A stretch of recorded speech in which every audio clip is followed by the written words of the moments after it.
मगहिया ही, अब प्योर मगहिया ही। देखा बहुत बड़ा बात यह है कि मगही में जन्म ले लिए है। जब जन्म होल तो छठिहार के जो गीत गवा हल एकदम प्योर मगहिए में गवा है। माँ बाबू दादा दादी आसपास के लोग जितना हलन सब मगहिए में गएबे करलन। वो घड़ी से आज तक सब मगहिए ही। हम अब मगह के जब धीरे धीरे आगे बढ़ली तो मगही के इतिहास जब पढ़े लगली तो लगल कि बाप मगही में का मिठास है। आज बहुत मसौढ़ी के धरती पर एक बहुत बड़ा टीम है जो हम मगहिया चैनल की ओर से काम करी थी। विगत कई महीने से हमने सब काम कर रही है। और एकरा में दर्शक लोगों के बहुत आशीर्वाद और बहुत सब्सक्राइब भी मिलल है और लाइक भी मिलल है। तो अब लगल कि भाई अब अपने सब के बीच में थोड़ा सा और रंगीन ला दूँ और गीत संगीत जो मगही के मिठास है, मगही के मिठास है, ओकरा हम अपने ही बोली में अपने ही आवाज़ में भिन्न भिन्न तरह के कलाकार हम सब के बीच में आज उपस्थित हथिन और सब अपन अपन गला से अपन अपन सुर में अपने सब के बीच में गीत संगीत रखतथिन और बड़ा बढ़िया लगते। हम मगहिया ही चैनल में जो सारी कलाकार आज मौजूद हथिन हम सब कलाकार के परिचय करावे जाए थी और ओकर बाद बारी बारी से जो क्षेत्रीय कलाकार हथिन उनकर गीत के आवाज़ बोल के मिठास सुनथिन। तो आथिन अभी हथिन बैंजो पर हथिन नागेंद्र शर्मा जी और इनका काफ़ी बहुत पुराना अनुभव रहले है। अब हारमोनियम पर हथिन सुदर्शन चौधरी जी, ये भी कला के माहिर आदमी हथिन। इनकरो भी इतिहास बहुत पुराना है। जब मसौढ़ी में कलाकार न हलथिन, छोटा छोटा कलाकार हलथिन, वो घड़ी से अभी तक और युवा लोगों के भी साथ देते हथिन और हम मगहिया ही चैनल में सपोर्ट करते हथिन आथिन। अब आगे हम अपने के लिए ले चली थी ये हथिन जयनाथ कुमार जी। हमरा तो जानकारी है करीब 10 वर्ष से बिहार के कोई ऐसा मंच न है जहाँ पर आप जा करके अपन हाथ के तिरकिट और कि जो सुनैलन है आवाज़ बहुत सारे लोग मोहित हथिन। तो हम सब के बीच में मौजूद हथिन जयनाथ कुमार जी आथिन। अब आगे हथिन संतोष कुमार जी, आपने सब के बीच में झाल की आवाज़ सुनी थी। अब हम अपने सब के बीच में ले चली थी जो अभी मशहूर हथिन। अब पहला जगह उनकर मिले है विनोद भारती जी उर्फ कवाल जी भी हथिन।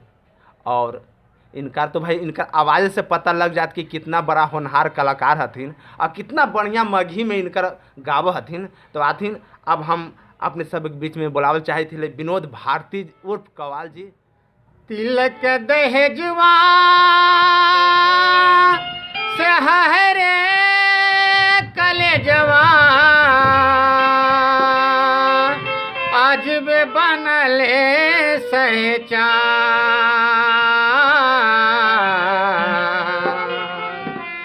जिस दिन घर में लिहले लड़की जन्मवा से सिरवा पे आई गई लई भार। लइका बिकट बाटे गैया बछरुआ जैसे कि रुपया पे होवेला दीवार। बाबूजी के पैसा नहीं लड़की जमान भइले और सोचत बाट बैठी के द्वार। करब कैसे शादी करब कैसे शादी करब कैसे शादी हाय रे समैया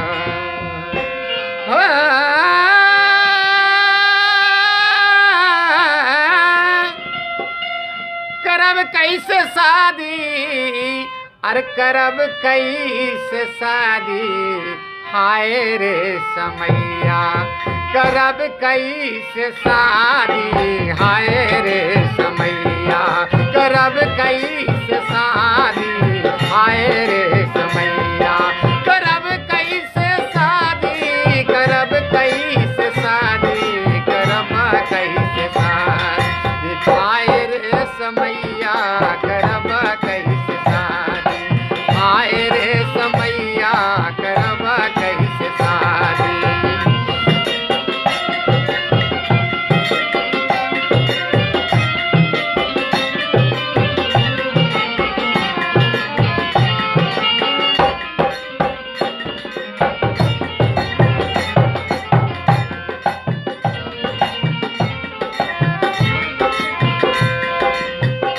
लड़का के बाप मांगे रुपया के गांठ सबे, लड़का के बाप मांगे रुपया के गांठ, लड़का के बाप मांगे रुपया के गांठ सबे।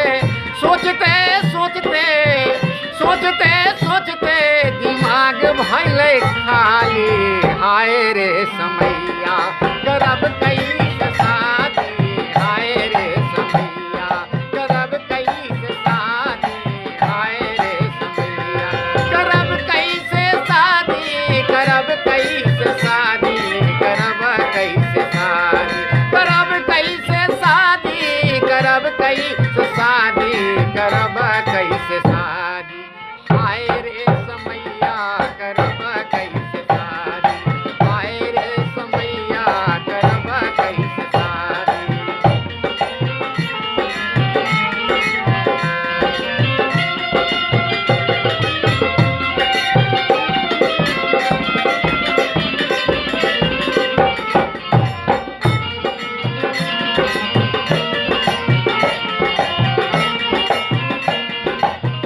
लड़का के चढ़ेला फटफटिया भी चाही, लड़का के चढ़ेला फटफटिया भी चाही।